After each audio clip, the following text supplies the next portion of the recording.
Hello everyone. How many of you agree that the noise was never outside? Most of the human sufferings during hard times is not caused by the event itself, but by what we do with it inside our heads. By the raise of hands, how many of you agree with that? And I think I would like to ask how many of you agree that the communication that we make inside us becomes a habit of ours. And that habit, once we see, once we notice it, can be changed. How many of you think this is right? By show of hands. That's very true, my friends. The noise is never outside. It has been always inside our head. Our communication to ourselves matters. Let me tell you something about a girl named Priya. She was 38, not so old, not very young even, in the middle of life, the way most of us are in this room. She had a job she was proud of, a family she loved, a home that felt like hers. And one ordinary Tuesday morning, her manager called her in, closed the door, sat down, and said, "Priya, we have to let you go." The meeting lasted 11 minutes. But in Priya's head, it lasted 4 years. She replayed it at 2 in the morning when she couldn't sleep. She replayed it in the shower. She replayed it in the car. At her daughter's birthday party when everybody was enjoying. Everybody was having cake. But she was just inside her head. She kept asking herself the same question over and over again. Was it something that I did wrong? Am I not good enough? What are people thinking about me? Will I be ever able to bounce back out of it? 11 minutes, 4 years. I want to ask you something. And I want you to be honest with yourself. What was the last time when something happened to you and you just couldn't let it go? Maybe it was not about job. It was a message that somebody spoke in a wrong tone. It might be a comment during the dinner or an argument that ended on the outside but never really ended on your inside. We are living in a time where turbulence is everywhere, in our careers, in our families, in our health, in the world around us. And I think we've been told a lie. We've been told that we just have to stay strong, be positive, and move on. We'll be okay. But nobody told us about the noise. The turbulence outside, it shakes us. Yes, but the noise we create inside us, it actually breaks us. Over the years, I've sat with hundreds and thousands of students and the people who have shared their pain with me. The real pain, not just the physical one. The kind that lives in the chest, behind the eyes, in the pit of the stomach at 3 a.m. And what I've noticed almost every single time is that the event itself had already been over. It was past. The arguments were over. The diagnosis has been delivered. The rejection had happened. But the mind refused to let it end. Many of us have experienced this. Something difficult happens. And long after the event is over, the mind keeps returning to it.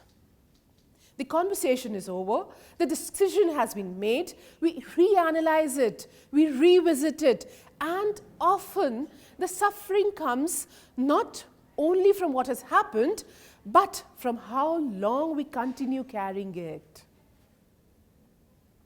This isn't a character flaw. This isn't a weakness even. This is just what the mind does when it feels unsettled and doesn't have a way through. Think about it this way. When it rains heavily, it really pours. Your house gets soaked only if the windows are open, right? The rain is a turbulence. It comes, it's real. But the open window, that's us. And nobody ever taught us how to close that window. We are never taught that we are the ones who cannot choose what happens to us many a times, but then we absolutely can choose how long we allow it to live inside us. So today, I want to share 3 shifts with you. No theories, no philosophies, 3 real practical things that we can actually do starting today itself. The first shift: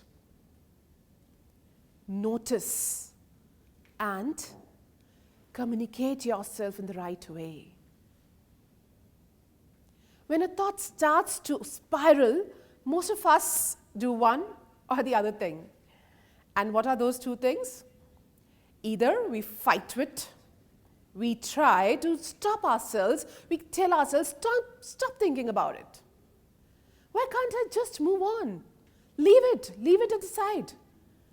And all that does is give more energy, more attention, more affection to it, in fact, in a different way. Or, the second thing, we sink into it. We let it pull us under. We stay there forever.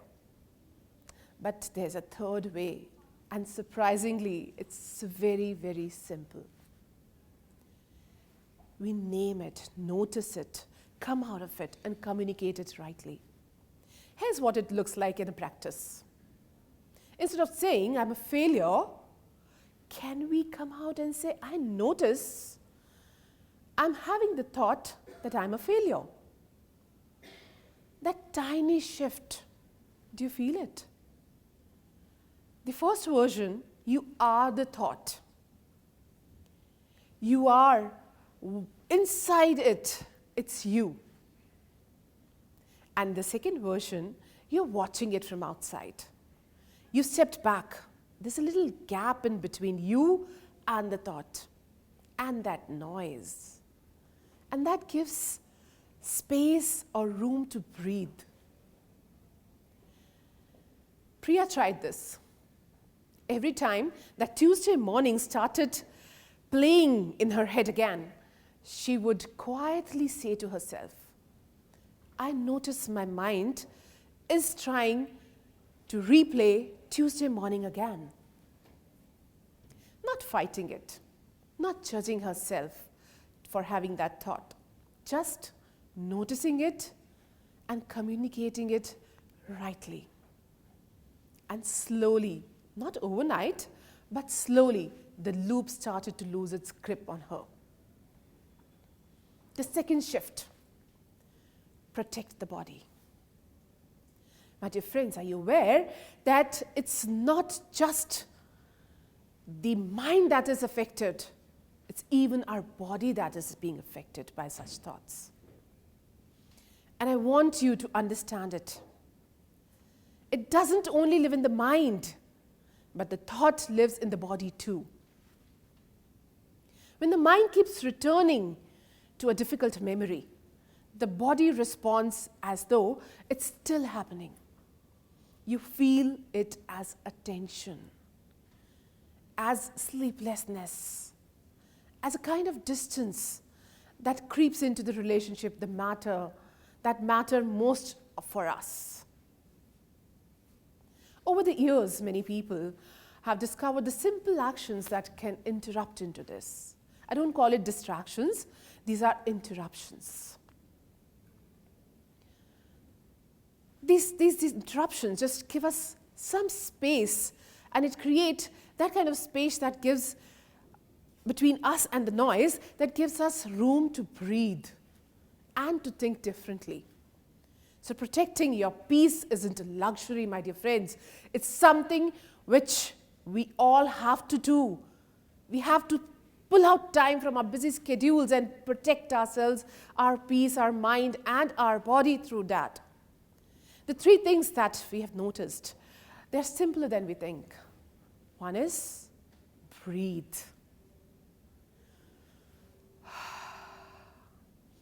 Breathe slowly, deliberately, and not just because it's just a technique, but because it brings you back to your body, into this moment, out of that loop. Number 2, move. Start moving when you have this kind of talk to yourself. Even a 10 minutes walk is going to do wonders. Something about moving through physical space helps the mind loosen its grip on whatever it's been holding. Number 3, look around. Look around and name 5 things that you see right now. It seems so simple, almost too simple, but it pulls your attention out of the past or the future and brings you back into the reality, this moment itself, what you actually are. These aren't distractions, these are interruptions. And sometimes the most compassionate thing that you can do to yourself is interrupt the loop. The third shift. You don't have to do this alone. Find a partner for yourself. Most of us know this feeling, even if we've never had a name for it. There are certain people whose presence and merely presence makes us feel that this difficult moment has become so much easier.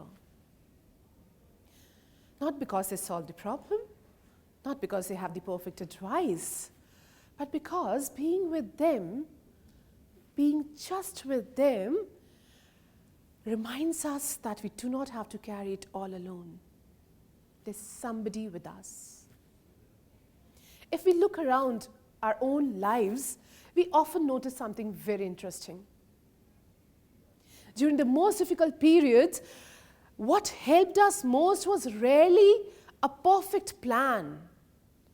It was often a conversation, the communication, a trusted relationship, a person who stayed present when life became noisy and difficult.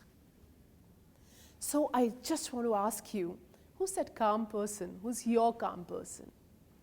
Or who's the person for you to go? Not the one who has all the answers, but the one with whom you just sit and feel comfortable, and the noise gets a little dimmer and dimmer. If you know who that is, protect that relationship.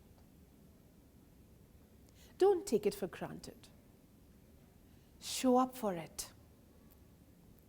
And if you are the one, if you are that calm person for somebody, it's a blessing, my dear friends. It's not a small thing.